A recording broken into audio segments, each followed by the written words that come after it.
Собранискиот спикер Џафери ја добил интерпелацијата која ја поднесе пратеничката група на ВМРО ДПМН до собраниските служби.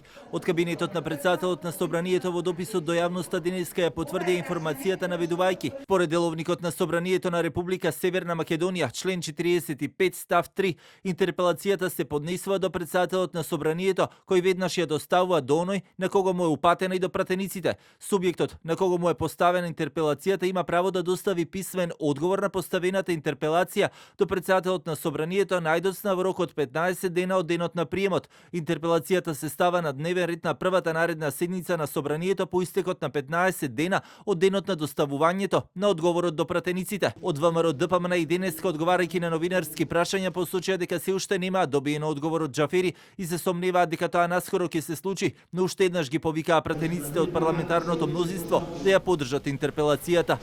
Се уште немаме добиено одговор. Не веруваме дека и брзо ќе добиеме одговор на ова прашање.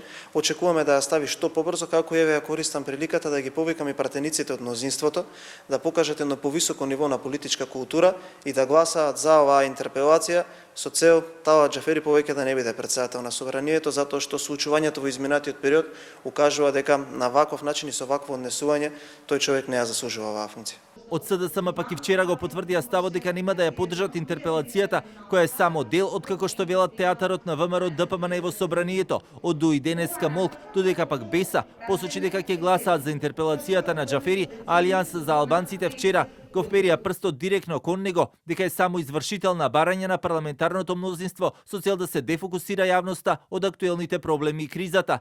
На 6 е најавена и Комисијата за деловнички и мандатно-имунитетни прашања на која треба да се расправа дали со снимката што излезе Џафери го прекршил етичкиот кодекс. Ставот на Џафери беше дека не чувствува одговорност и дека неговата реакција била изнудена. Претресот по интерпелацијата трае еден работен ден, се до исцрпувањето на листата на пријавени за збор најдоцна до полноќ. Колку да се обидувате да ја зацриете